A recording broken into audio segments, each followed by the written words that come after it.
জীবনে চলার পথ কিন্তু এতটা সহজ নয়। প্রতিটা পদে পদে কাঁটাযুক্ত থাকবে। হয়তো কারো জন্য খুব মলিন থাকে, ফুলের সজ্জার মতো, বিছানার মতো, রেড কার্পেটের মতো। আবার কারো জীবনে খুবই ভয়াবহ। কাছের মানুষগুলো, প্রিয় প্রিয় মানুষগুলো আপনাকে টেনে নিচের দিকে ফেলে দিবে। সবচেয়ে বড় বাধা হবে আপনার হাজবেন্ড। না না, তোমাকে এটা করতে হবে না, তুমি শুধু আমার বাচ্চাটাকেই পালন করো, আমার বাচ্চাদের দেখো, মাস গেলে কয় টাকা পাবে, আমি দিয়ে দিব। কিন্তু আমার যে একটা আইডেন্টিটি দরকার, আমার যে একটা স্বাধীনতা দরকার, আমাকে যে 10 জন চিনবে, জানবে, আমার একটু নাম হবে, সেটা কি চায়? সহজেই কিন্তু চায় না।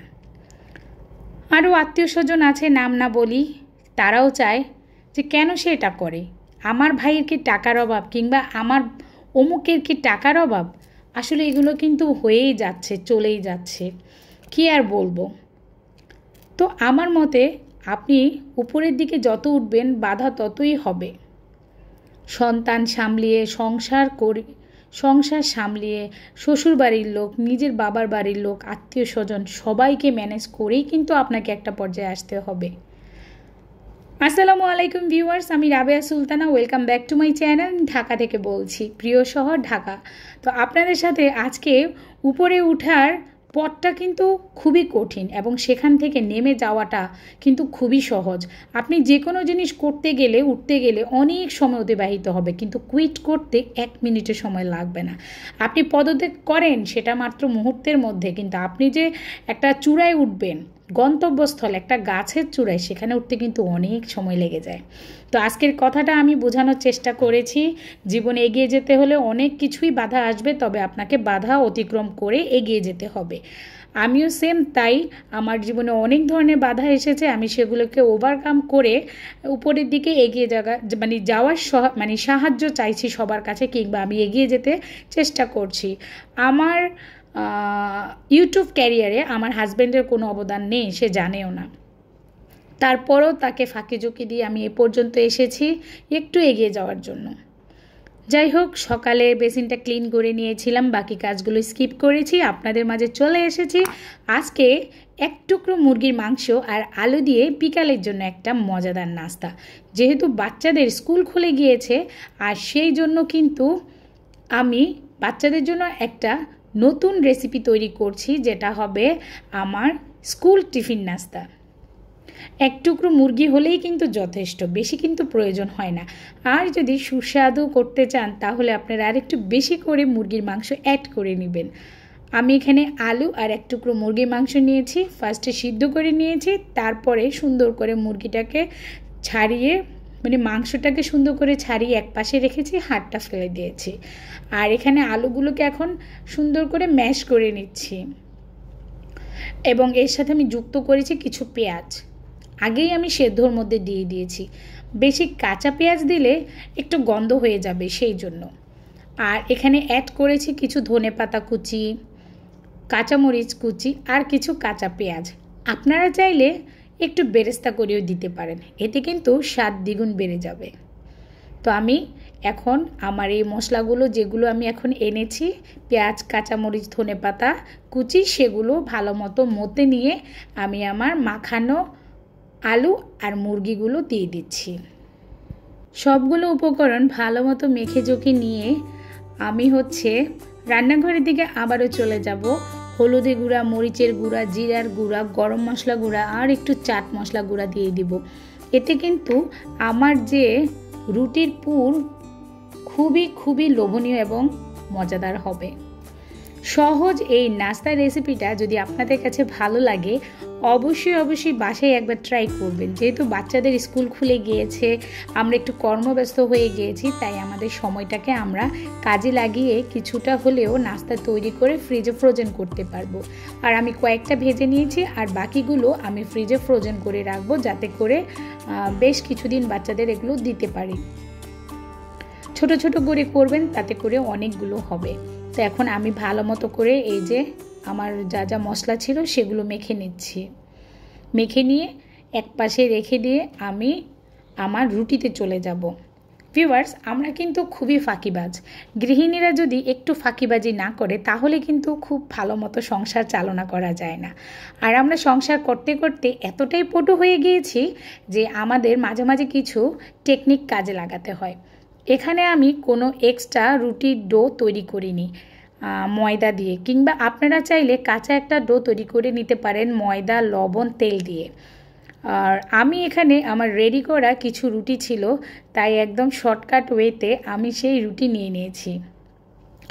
বাকি আগে যেগুলো আছে সেগুলো করে নিয়েছি। আমার ক্যামেরা তখন অফ ছিল, আমি দেখি যে আমার ক্যামেরা ওপেনই করা হয়নি। আর এখন আমি আরেকটা করে দেখাচ্ছি। এখানে বেলে রাখা আখ থেকে রুটি, সেটাকে আমি পিস পিস করে কেটে নিচ্ছি। এবং এখানে আমি এখন সুন্দর করে আমার আলু আর মুরগির যে পুর, সেই পুরগুলো সুন্দর করে ঢুকিয়ে কিভাবে র্যাপ করি সেটা আপনাদের সাথে দেখাচ্ছি। অবশ্যই দেখার জন্য আমার পাশেই থাকবেন, একটু ধৈর্য নিয়ে, ঠিক আছে? আর আমার পুরাতন আপু ভাইয়াদের উদ্দেশ্যে বলছি, যারা আমাকে দেখছেন এখন পর্যন্ত একটা লাইক দিতে ভুলে গিয়েছেন, আপনার মূল্যবান লাইকটা দিয়ে দিবেন। লাইক দিতে কিন্তু হাতে ব্যথা করে না, ভুলে গেলে মনে করিয়ে দিচ্ছি, ক্ষমা করে দিবেন। তবে আপনার একটা লাইক আরও 10 জনের কাছে পৌঁছে যায়, সেটা অবশ্যই আপনাকে মাথায় রাখতে হবে।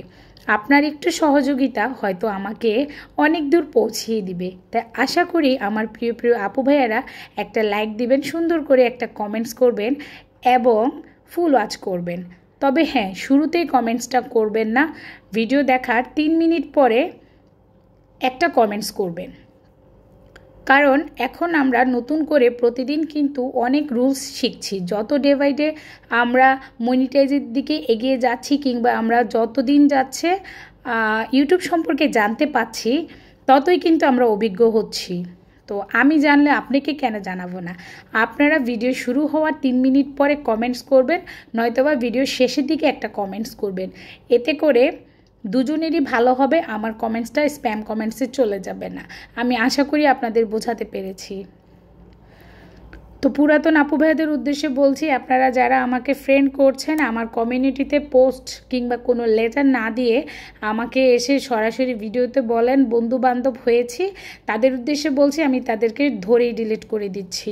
তার কারণটা হচ্ছে আমি তাদেরকে আমার ফ্রেন্ডের আওতাভুক্তই করতে চাই না। কারণ এতদিন থাকার পরেও যদি একটা সহজ ভাষা না বোঝেন, আমি আসলে আপনাদের বোঝাতে পারবো না। অনেক কথা বলতে বলতে ভুলেই গিয়েছি, এবার অন্যরকম করে তৈরি করে নিচ্ছি। এখানে আমি রুটি যেহেতু কড়াই ছিল, একটা গ্লাস দিয়ে ছোট ছোট গোল গোল করে নিচ্ছি বেলার কষ্টে। যেহেতু আমি ফাঁকিবাজি করছি, সেহেতু আমাকে সব ফাঁকিবাজির টেকনিক চালনা করতে হবে। এখন রুটিগুলোকে আমি গ্লাস দিয়ে সুন্দর ছোট ছোট রুটিগুলো আলাদা করে নিব। তারপর হাতের যে মেশিন আছে, কিনতে পাওয়া যায় এখন অনলাইনে, সেই মেশিন দিয়ে আমি পিঠাগুলো তৈরি করে নিব, ঝাল ঝাল পিঠা। এখন মেশিনটার মধ্যে বসিয়ে নিয়েছি একটুখানি তেল ব্রাশ করে, তারপরে পুরি দিয়ে নিচ্ছি অল্প একটু, এরপরে দিলাম একটা চাপা। তো এভাবে চাপাচাপি করে টোরেই কিন্তু আমি পিঠা তৈরি করে ফেলেছি। আমি জানি অনেকে আমার কথা শুনে হাসবেন কিংবা হাসেন, অনেকে আমার কথা ভালোবাসেন কিংবা আমার দুষ্টু মিষ্টি কথাগুলো অনেকেই পছন্দ করেন, আবার অনেকেই করবেন না। যারা করবেন না ক্ষমা করে দিবেন, আর যারা করেন তাদের জন্য তো বলছি অজস্র ভালোবাসা, এবং আমাকে এভাবেই সাপোর্ট করে যাবেন। দেখেন আবারও চাপ দিয়ে নিচ্ছি, পিঠা কিন্তু হয়ে গিয়েছে। বললাম না আমি ফাঁকিবাজ। তো ফাঁকিবাজ মানুষের কিন্তু সবসময় ফাঁকিবাজ কিছু টেকনিকে থাকে, এবং আজকে সম্পূর্ণ রেসিপিটাই ঘরে থাকা রুটি দিয়ে এক টুকরো মুরগি আর 4-5 টুকরো আলু দিয়ে কিভাবে ঝটপট বাচ্চাদের জন্য নাস্তা তৈরি করবেন, এবং ঘরোয়া নাস্তা দিয়ে টাকা কিভাবে বাঁচাবেন।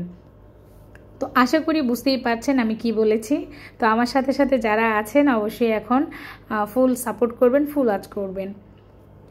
অনেক কথাই কিন্তু আজকে বলে ফেলেছি, দুষ্টু মিষ্টি ছলে ছলে, সবাই কিন্তু খুব পজিটিভলি নেবেন, নেগেটিভ নিলেই নেগেটিভ হয়ে যাবে। তো আশা করি আমার আপু ভাইয়েরা আমার কাছে আছেন, সাপোর্ট করবেন, ভালোবাসা দিবেন। আমার কিন্তু অলরেডি ঝাল ঝাল পিঠাগুলো কিন্তু নাস্তাগুলো কিন্তু হয়েই গিয়েছে। তো দেখতে কিন্তু খুব অ্যাট্রাকটিভ হয়েছে, এবং আপনার কিন্তু খেলেও কিন্তু খুব অনেক দারুণ লাগবে, মুচমুচে হয়েছিল। তা আমি নগদই কয়েক টুকরা ভেজে নিয়েছি, আর কয়েকটা ফ্রোজেন করে রেখে দিয়েছি পরবর্তী স্কুলে দেওয়ার জন্য। তো আমার ঝাল ঝাল পিঠাগুলো কিন্তু অলমোস্ট ডান, এখন জাস্ট পরিবেশন করে খেয়ে নিব। তো এতক্ষণ পর্যন্ত যারা আমার বকবকানি সহ্য করেছেন, আমার পাশেই আছেন, সবাইকে অনেক ধন্যবাদ ধৈর্য সহকারে আমাকে দেখার জন্য, ওয়াচ করার জন্য ফুল ভিডিওটাকে। তো আজ এই পর্যন্তই। সবাই ভালো থাকবেন, সুস্থ থাকবেন, সবার সুস্বাস্থ্য কামনা করে আমি এখানেই বিদায় নিচ্ছি। পরবর্তীতে আরও নতুন নতুন রেসিপি নিয়ে হাজির হয়ে যাব। সেই পর্যন্ত ভালো থাকবেন। আল্লাহ হাফেজ।